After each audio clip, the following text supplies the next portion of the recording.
2 तारीख का दिन रविवार का अवसर है, एकादशी तिथि विद्यमान है। और कुंभ राशि वालों को समझना चाहिए एकादशी बेहद खास है। पूरे वर्ष की सबसे श्रेष्ठ एकादशी कही जाती है देव उठनी एकादशी।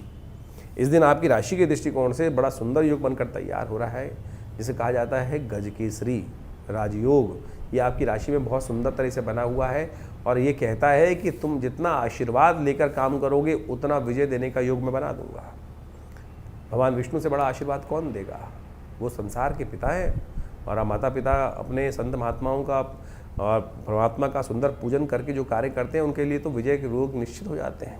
ग्रह एक तरफ, भगवान की कृपा एक तरफ, आपकी राशि के दृष्टिकोण से ऐसा योग बनता दिखाई दे रहा है। इस दिन एक और परिवर्तन का योग बन रहा है कि शुक्र महाराज परिवर्तन की तरफ जा रहे हैं। आपके अष्टम भाव से निकलकर नवम भाव में पदार्पण करेंगे, जो आपके लिए बहुत श्रेष्ठ रहेगा, बहुत सुंदर रहेगा, जो आपके लिए विशेष तौर पर भाग्य से रास्ता देने के योग बनाएगा।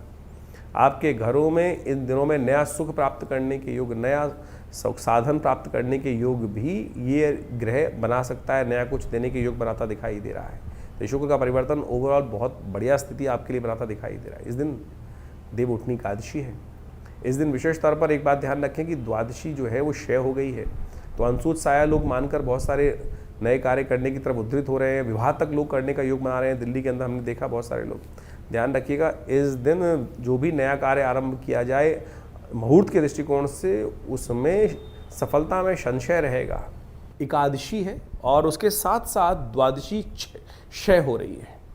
द्वादशी क्षय हो रही है और देव प्रबोधनी एकादशी अपने आप में अंशुत साया माना जाता है। बहुत लोग बिना किसी मुहूर्त को देखे भी शादी कर लेते हैं क्योंकि अंशुत साया है। नए नए मुहूर्त करने का प्रयास कर लेते हैं क्योंकि अंशुत साया की कैटेगरी में आता है। लेकिन इस बार सबसे पहले हम देव प्रबोधनी एकादशी का महत्व तो बताएंगे आपको, लेकिन एक बात समझ लीजिएगा, इस बार देव उठनी एकादशी भी द्वादशी क्षय है। क्षय तिथि पे कोई भी नया कार्य कभी आरंभ नहीं करना चाहिए, वो दोषयुक्त हो जाता है।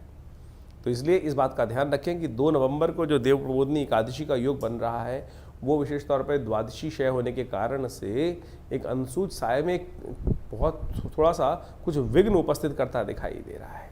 तो ऐसे में थोड़ा ध्यान रखते हुए कार्य करने की ज़रूरत रहेगी। अननेसेसरी के लिए जो है बिना पूछे बिना समझे और कोई शादी विवाह इत्यादि कर लेते हैं, उनमें आगे जाकर कई बार समस्या उत्पन्न करने के योग बन जाते हैं। नए कार्यों को आरंभ करने से भी क्षय होने के योग बन जाते हैं, कहीं ना कहीं रुकावट आने के योग बन जाते हैं।